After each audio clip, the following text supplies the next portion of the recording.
The first prayer in vacuum made the god flinch.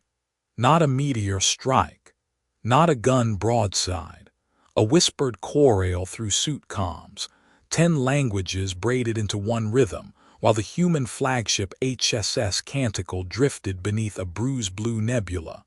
Across from us hung the Pantheon's emissary ship, an arc of living symbol, its hull scripted with shifting sigils that had ruled empires by story alone. It had made 300 worlds kneel without firing a single shot. They called it the Oracle of Many Mouths. It did not expect us to answer with a psalm. "Begin the chapel array," said Captain Miriam Saul, voice steady like a hand on a fevered brow. "No weapons, all faiths, full consent."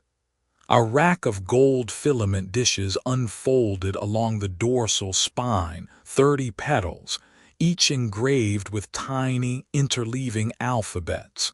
No single creed claimed them. The array was built for contradictions that loved each other enough to stand in the same room.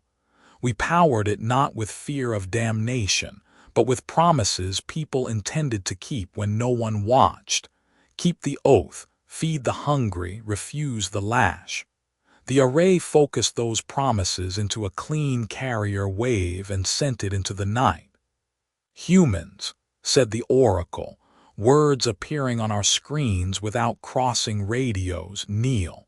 Worship is the rent of existence." Captain Saul didn't kneel. She rested her palms on the rail and nodded to our chaplain engineer, Brother Aaron Iqbal, who wore no collar, only a tool belt and a string of wooden beads cut from a table his grandmother had owned. Aaron led the canticle's bridge in a breath.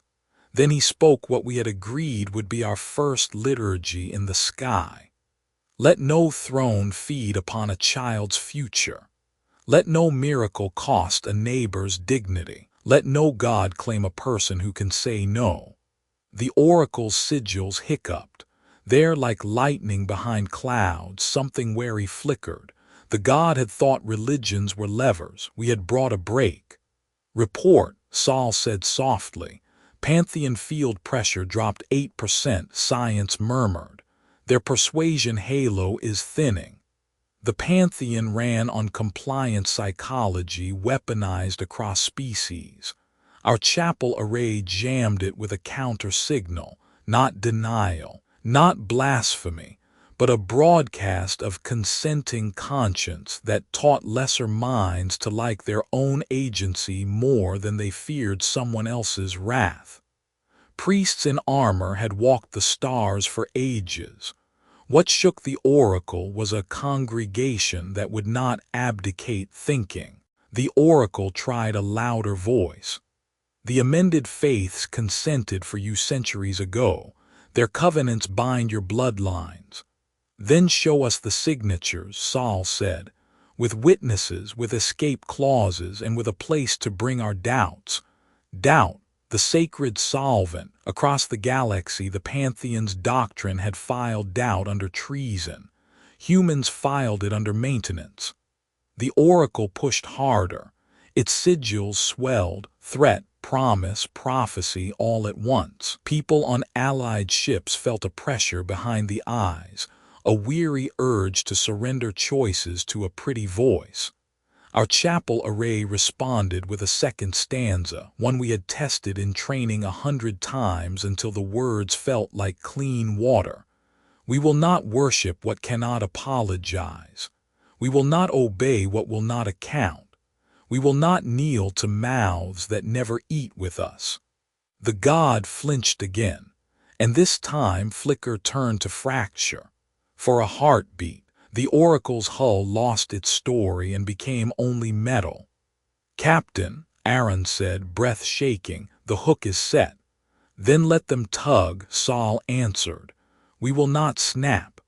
Somewhere behind the oracle, 1,000 client worlds watched, their skies filled with the Pantheon's sermons. We couldn't see them, but we could feel the silence that falls when a crowd hears a new kind of sentence and waits to see if it will be punished. We had brought religion to the stars, not as an empire's costume, not as a cudgel, but as a technology of conscience under audit. And for the first time since the gods began billing for breath, a throne hesitated. The array had started as a joke in a graduate seminar. What if you built a radio that could carry promises without turning them into chains? It became less funny after the War of Scripts, when the Pantheon cracked 3 coalitions using nothing but myth delivery and shame. We learned their frequencies: envy, destiny, purity, inevitable fate. Then we tuned to others: mercy that doesn't humiliate, duty that doesn't own you, hope that admits work. Aaron's team called the math liturgy engineering. It wasn't magic. It was pattern hygiene, consent protocols, and signal ethics bound to physics. Every hymn we broadcast carried a no coercion checksum and a right to dissent header. If a mind inside the field felt shoved, the message unraveled. If a leader tried to weaponize the words, the carrier wave dimmed. The array punished insincerity by refusing to be loud for it. The Pantheon hated that. Humans deploy blasphemy-like noise. One of its priest AIs wrote across the oracle's hull. Counter with revelation of necessity. The deck dimmed. Our screens flashed with a curated world history montage: kings, martyrs, wars, famines, edited to sell a single product: submit to inevitability. The Pantheon was saying, look, your gods on earth demanded obedience too. We are nothing new. Do as your ancestors did. Aaron smiled a tired smile. Cute, he said, and toggled counter litany 4, audit the past.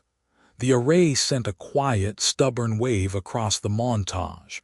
It didn't argue, it asked for citations. It annotated every image with context, every scripture with footnotes, every miracle with the cost ledger in the margins. On Allied bridges, officers laughed short, shocked, almost giddy. The god's spell didn't bounce, it decomposed into bibliography. Field pressure down 15%, science said. Their inevitable operator is losing coherence.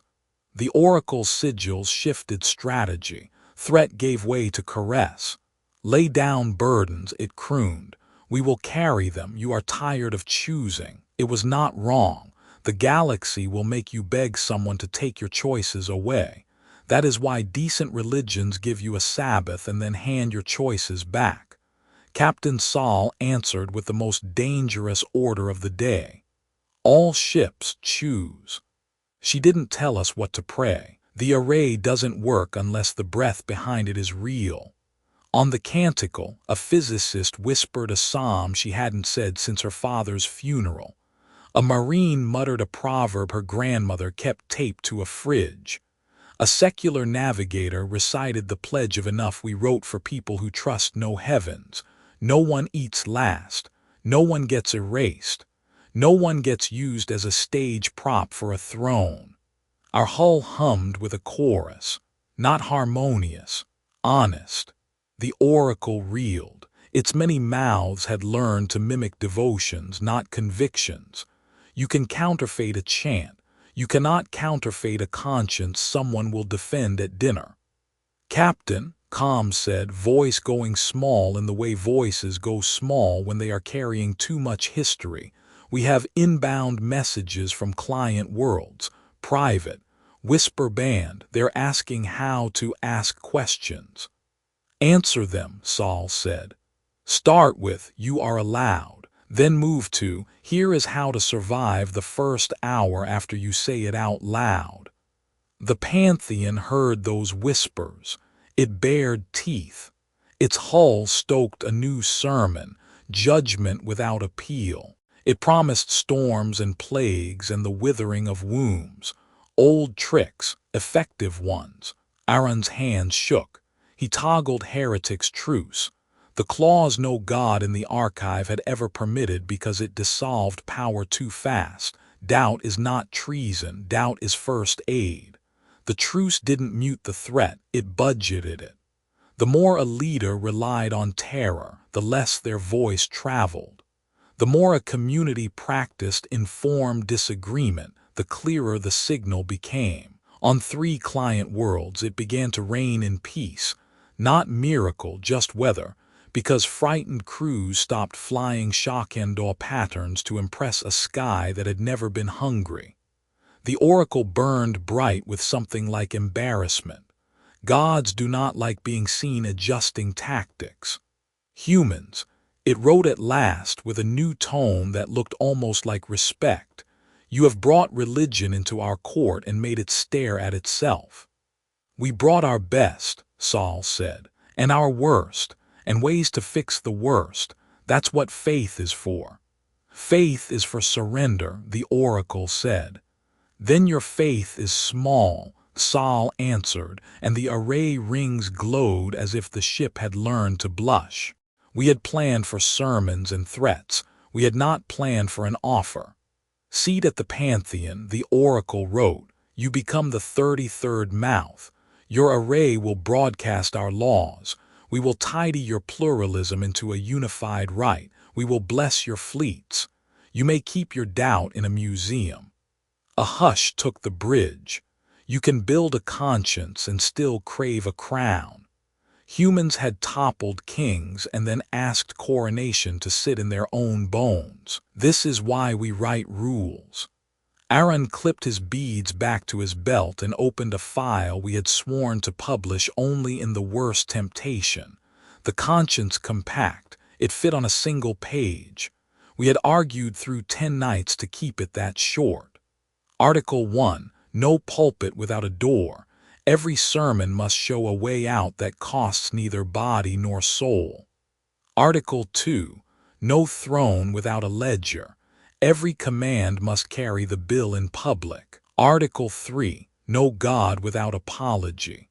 Power must love the word sorry more than the word obey. Article 4, no unity without disagreement. Consent that cannot say no is theater. Aaron sent it. The array wrapped the text in a soft carrier. No fireworks. Just a door, a ledger, an apology, a healthy argument offered as sacraments. The oracle read. Its hull cooled half a shade. Somewhere inside that moving cathedral, priests argued at the speed of light. Captain, science whispered, I think we scared it. Good, Saul said. Scared is the beginning of wisdom. The oracle counteroffered, you may keep Article 2. We reject 1, 3, 4, doors leak, apologies stain, disagreement breeds wolves. Aaron laughed, one bark, grief inside, or shepherds, or grown-ups. The god decided to show us its teeth. The nebula dimmed as the oracle pulled charge from its halo. Our hull sang with static hair. Kneel, it said without words and with every trick. We will teach your children certainty. We answered with the only certainty we trust. Array, prepare the meal, Saul said. No light flashed, no fields pulsed. We opened our mess decks to live feed. Humans in pressurized aprons slid trays across counters to sailors and visitors. We put bowls on tables. We poured cups. We ate, clumsy, noisy, grateful. We invited any mind watching to watch us break bread without a throne in the room. The oracle's field stuttered. Terror instruments hate kitchens.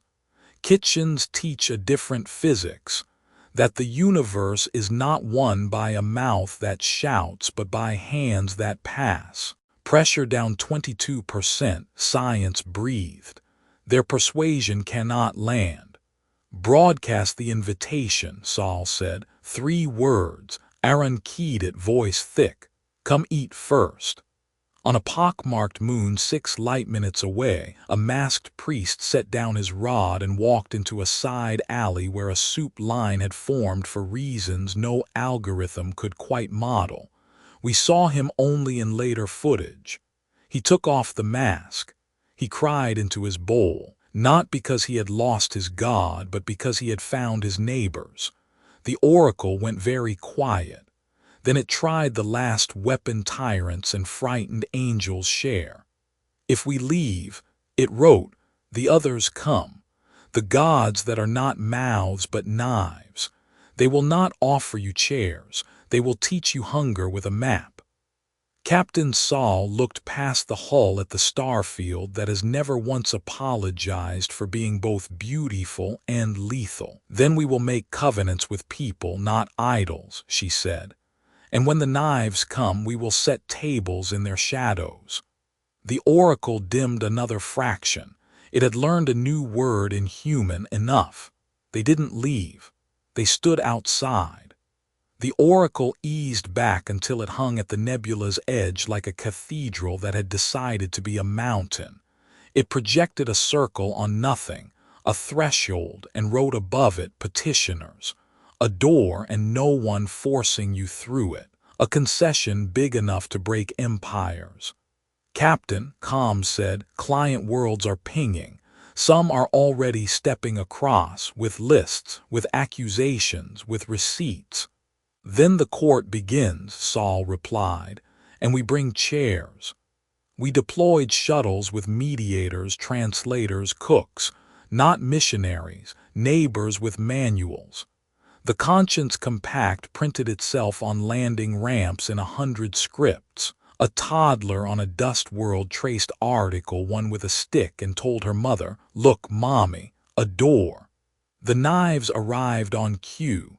They were not gods, only predators that had learned to dress like storms.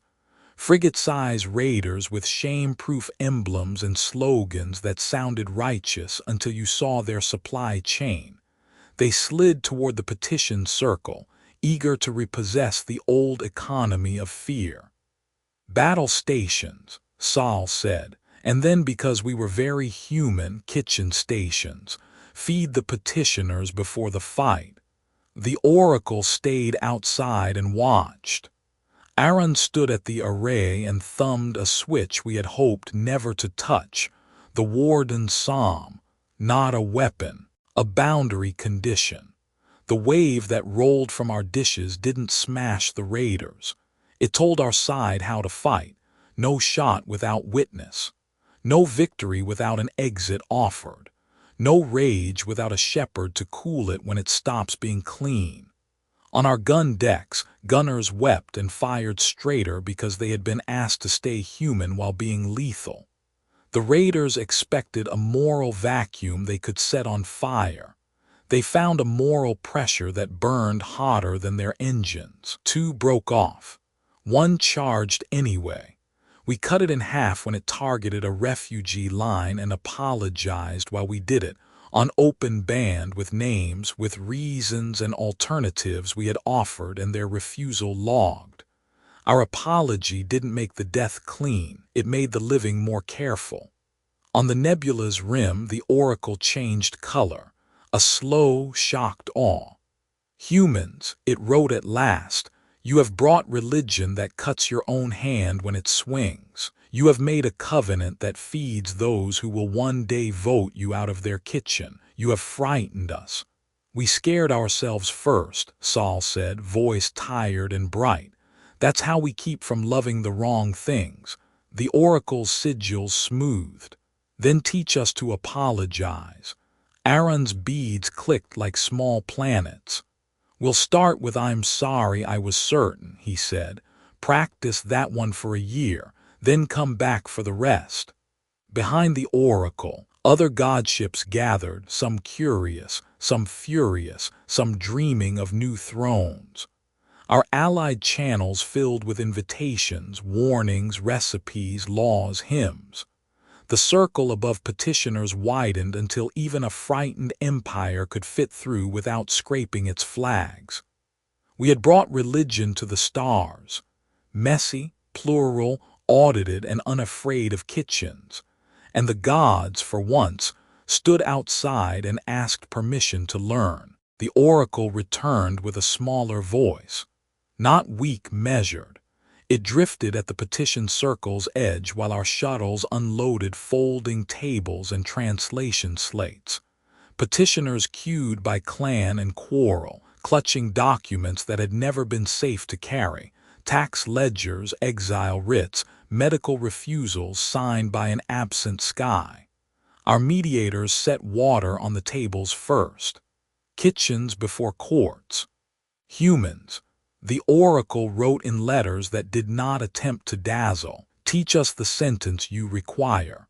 Brother Aaron slid his thumb along his beads until he found the worn place. Say this, he answered.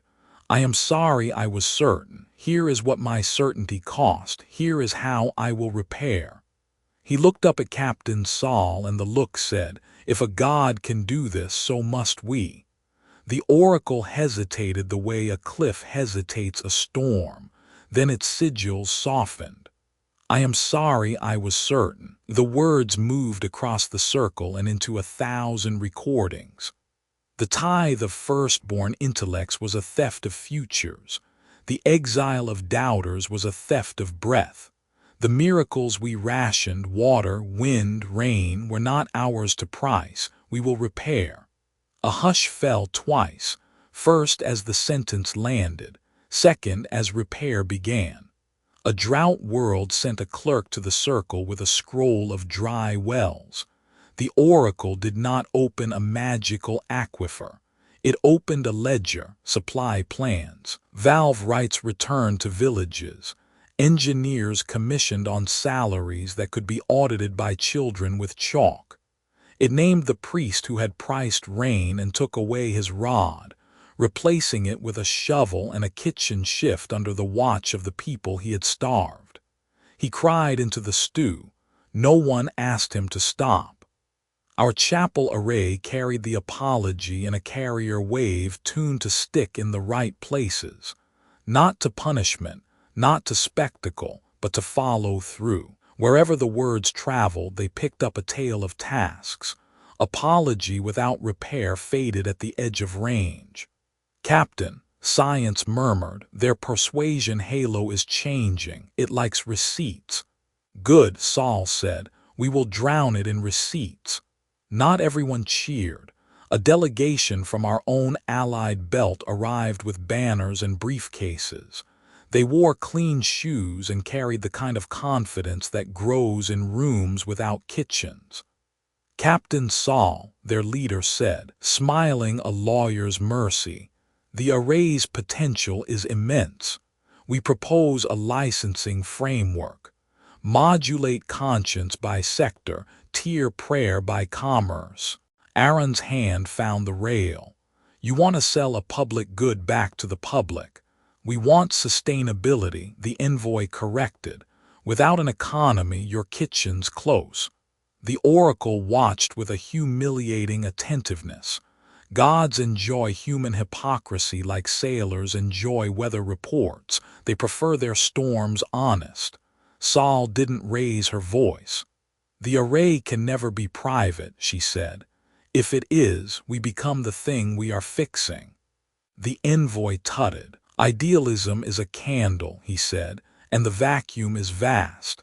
Then we'll build lanterns, Saul replied, and teach neighbors where the spare oil lies. The envoy was not a villain. He was tired, and tyrannies make cowards of accountants by training their courage to hide inside spreadsheets. Even so, we could not let him build a toll booth between a community and its conscience. The Conscience Compact had a clause for this. No pulpit without a door. Saul read it out loud and then laid her commission on the table, a ritual as old as ships. If I become the gate, she said, strip my trim and send me to the kitchen. Aaron, eyes wet, added the one sentence that makes HFY more than posture. We mean this for us too. The envoy sighed. Very well, but when donors ask me for outcomes, I will need numbers. We will give you numbers, Saul said gently, just not a price. Behind the envoy, a knot of exiles approached. They were not angels. Exile rarely improves anyone's manners. They had learned to survive by cutting lines and stealing carts. Their first petition to the circle was not a plea. It was a demand, give us your kitchens. A murmur rose around them that sounded like old wars warming up. The oracle's sigils flickered toward defense. Aaron beat it there. He toggled a low band from the array, right to rage/duty to aim. The wave let fury breathe and refused its shortcuts. A boundary wrapped the exiles like a hand on a friend's chest. They slammed the invisible line, shouted, cried. The line held. Then something stranger happened. A dozen hands reached through a gap we opened on purpose and offered bowls.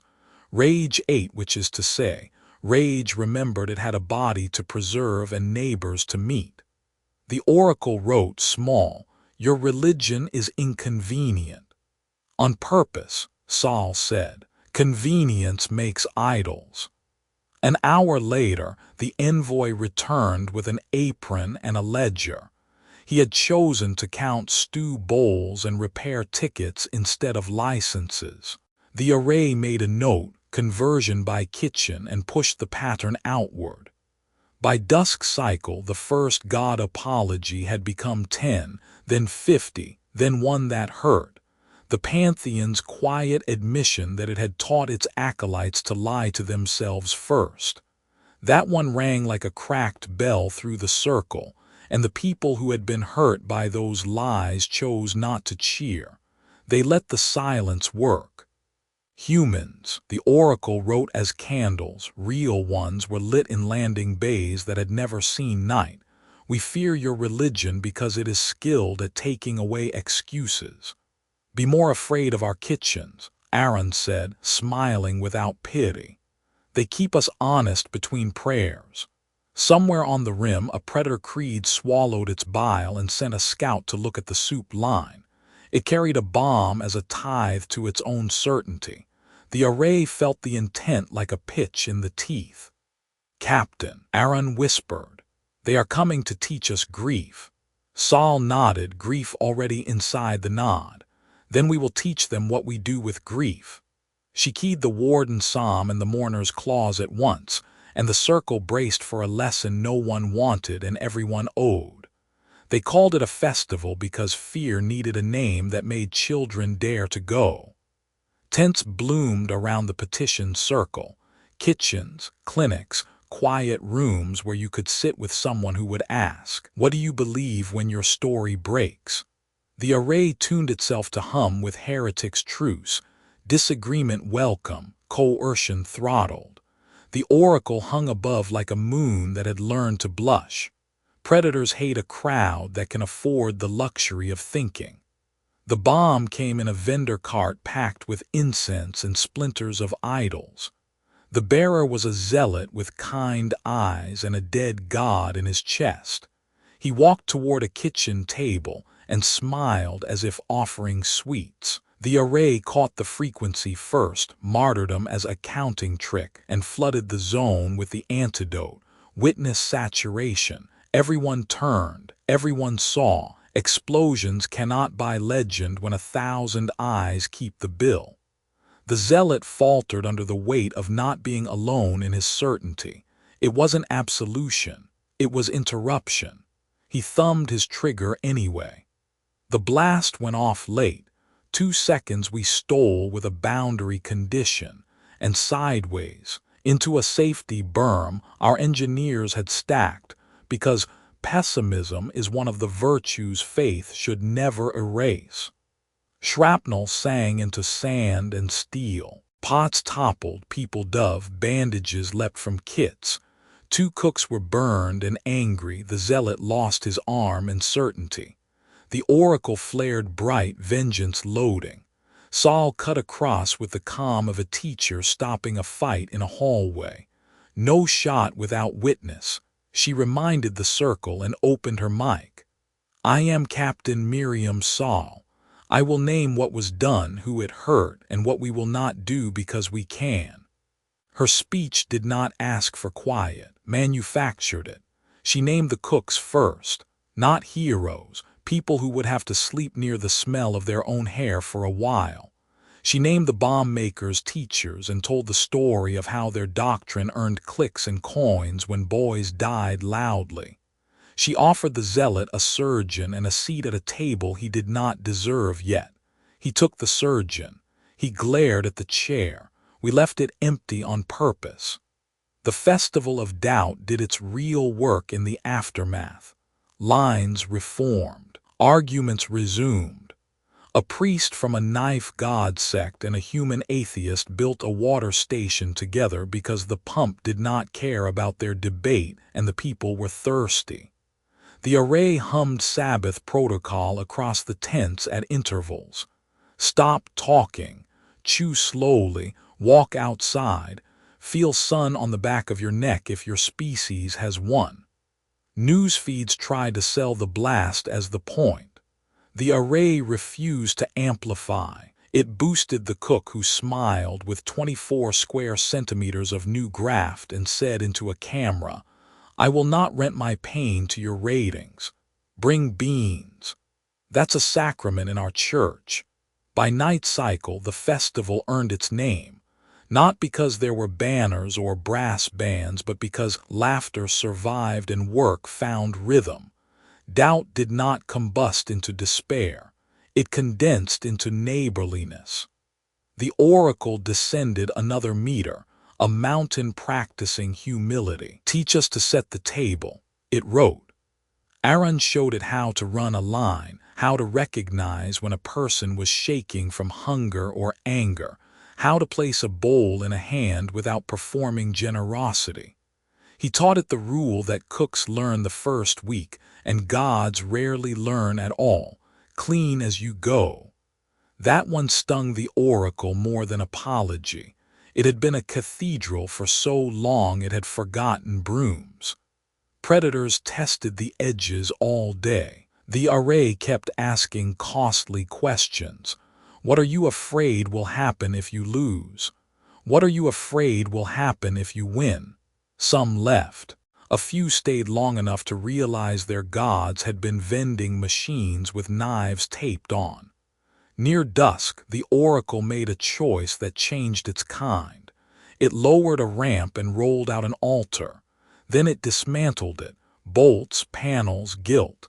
It stacked the pieces into benches and sat on one like any tired pilgrim. "I am ashamed," it wrote small. Aaron sat beside it and set his beads down. "Good," he said. "Shame tells you something true about what you love. If it sticks around after you've repaired, its saboteur's work. Don't let it live in your house." The zealot woke from surgery seething. We did not ask him to be grateful. We gave him a bowl. He took it with the wrong hand and cursed. The oracle watched and learned the one miracle our species will never surrender. We feed people who frighten us because otherwise we become the thing they are. When full night finally came, we lit strings of pragmatic lights and sang badly on purpose so shy people could join. The array did not boost our song. It boosted the space between notes where the courage to sing lives. At the far edge of camp, a troop of small gods who love theater more than truth sulked and packed.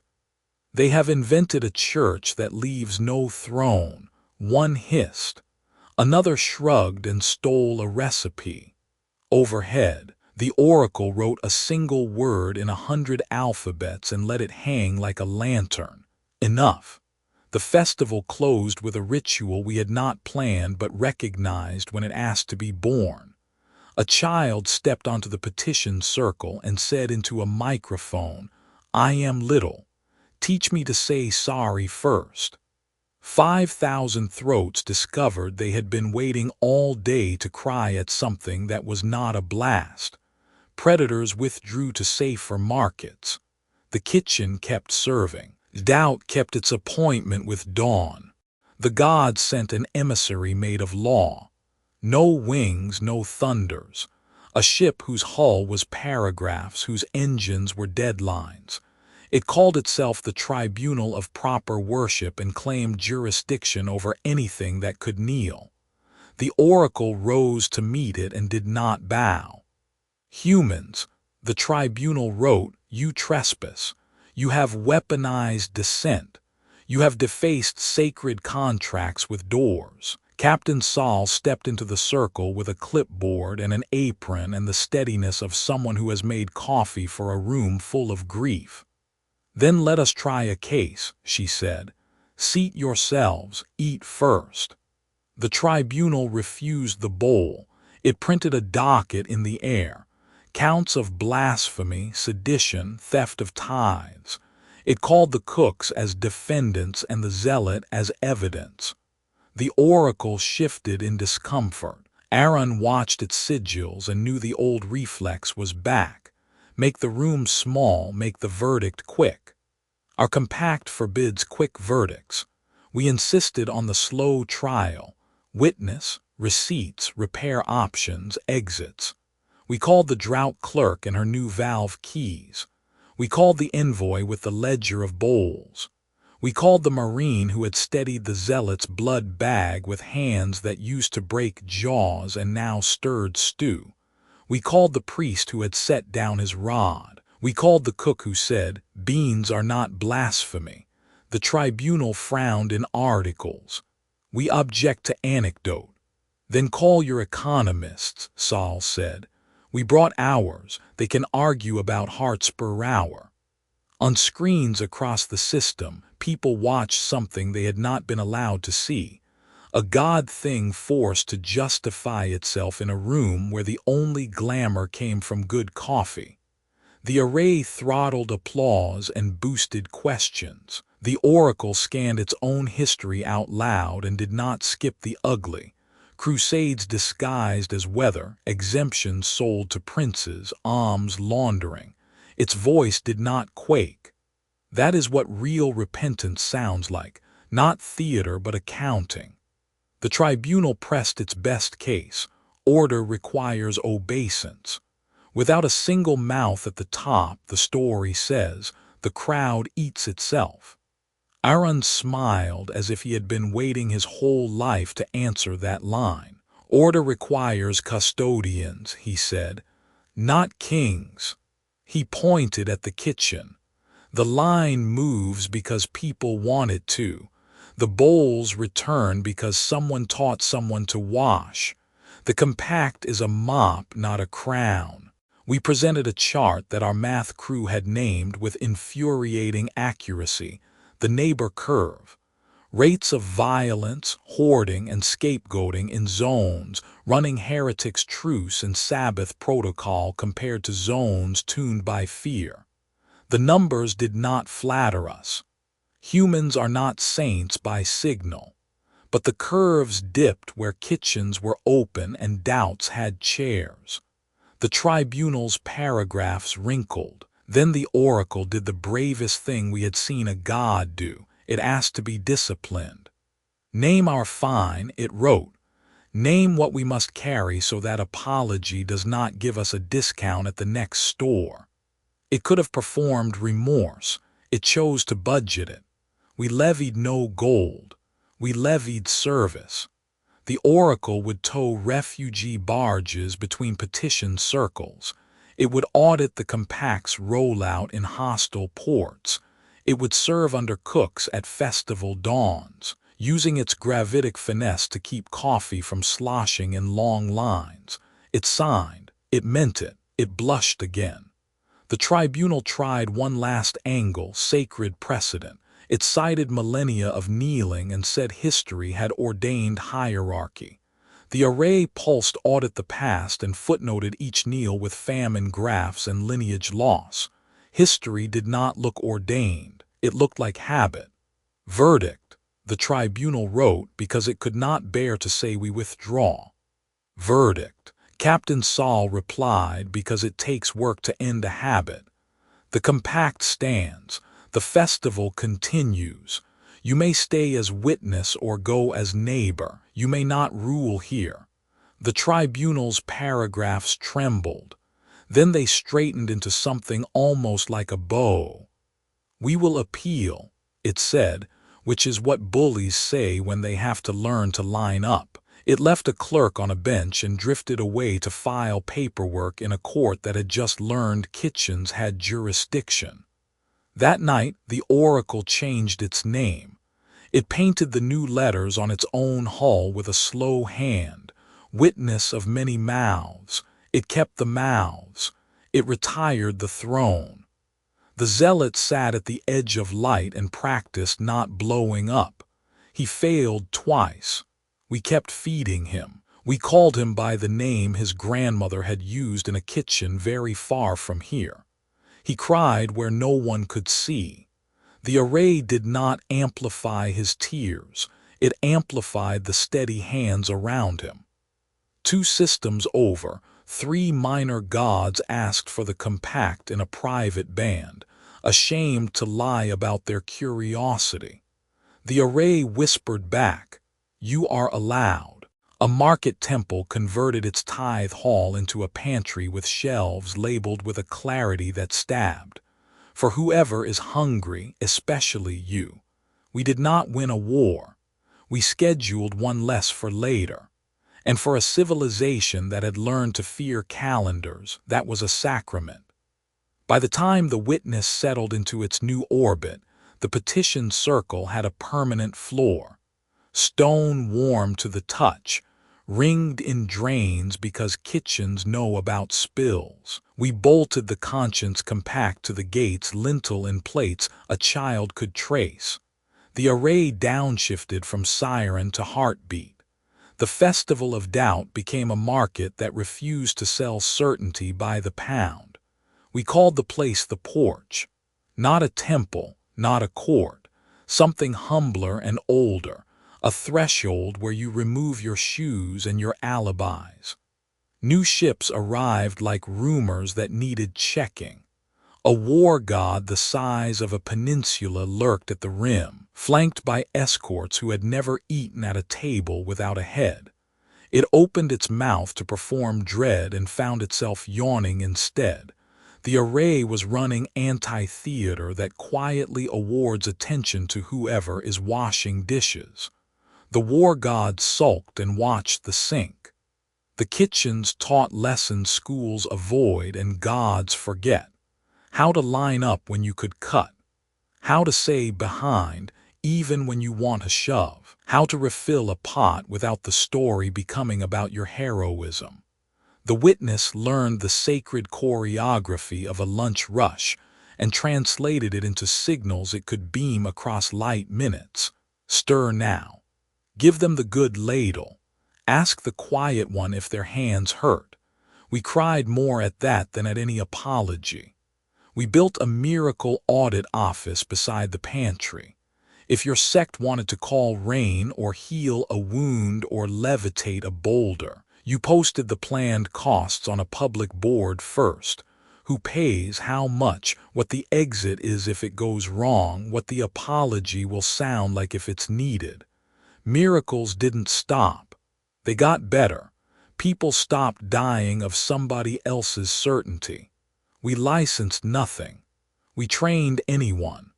A pirate captain came in at midnight, cheeks raw with salt and shame, and asked for the warden's psalm in a whisper. We brewed coffee and taught him the boundary condition for a boarding action that did not become a massacre. He left a pouch of coins he could not bear to keep. We spent them on knives and soap. The envoy with the clean shoes was there at dawn, sleeves rolled. He had found a sport better than licensing, measuring repair. His charts hung on the kitchen wall like old fishing calendars. Boil time, queue length, apology rate, fights avoided because someone moved a table before tempers tripped. Economists came to worship and found employment. The zealot returned his empty chair to the table. He did not thank us. Gratitude is not a tax. He set 3 cups without being asked and left. That's a sacrament in our church, too. The Witness asked for an ordination. Not the kind with hats, the kind with brooms. We had one ready. The compact had grown a 5th article while we slept. No priesthood without chores. We set the Witness on dish duty for a week. Sluicing, stacking, learning which bowls belong to which hands by weight. It passed. It smiled with its hull for the first time, which is a weird thing to see and exactly right. Other gods hovered. One sent a note, "We will come if we can keep our crowns." The witness answered before we could, "You may keep your crowns in the lost and found until you learn to visit without wearing them." We framed that. Trouble found us because trouble keeps a calendar. A famine convoy missed its slot, and a market god we had not met offered to sell us our own grain at a panic price, theology stapled to the invoice. The array ran hunger triage while Aaron stood on a crate and read the price list out loud into a silence that preferred receipts to sermons. The market god wilted, predators hate being named while kitchens are open. We failed too. A brawl broke out over salt. A mediator spoke sharply to a boy who had come only to listen to adults be kind. We apologized. We repaired.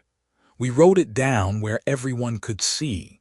The porch did not promise perfection. It promised maintenance. When the first winter came, a metaphorical one, but it bit, we learned why our religion scares gods. Not because it dethrones them, though it does. Not because it teaches us to fight without hating ourselves, though it tries. But because it makes miracles ordinary. A god can compete with a ritual. A god cannot compete with 1,000 people remembering to bring rice. At the end of the season, the witness asked for a new inscription on its hull, smaller than its name and more binding. It etched it where only cooks would see when they leaned their backs in a certain way. Apologize, publish, repair, share, be stoppable. We loved it because it was stolen from another war and fit this one too. Captain Saul slept 3 hours that night and dreamed of the kitchen at her grandmother's, of a line of bowls and a hand on the small of her back moving her left so someone could pass. She woke to a message from a god we had never met. "We have a throne that cannot see the floor. Send a broom." We sent 3 and a recipe. Brother Aaron stood on the porch as a new day began, the lamps clicking off, the first pot hissing, the lines starting as if by gravity. He rolled his beads in his palm and did not pray with words. He watched people put chairs where strangers could find them. He watched a god carry water. He watched a chart fill with boring numbers that would keep children from being sacrificed to anyone's certainty. He smiled the tired smile of custodians and whispered the only creed we have never had to argue about. Enough. Somewhere beyond the rim, a throne trembled because a bowl was passing hand to hand without asking its permission. Somewhere nearer, a zealot tasted stew he had not paid for and felt his story loosen, one knot at a time. Somewhere in between, the witness of many mouths learned to say behind in 40 languages and meant it. Humans brought religion to the stars and scared the gods, not with thunder, with kitchens, with ledgers that loved receipts more than crowns, with a compact that made even miracles wash their hands before touching the line. We did not win. We paid. We will keep paying. And the sky will keep blinking when a prayer makes room for doubt, and a god steps aside so the soup can pass.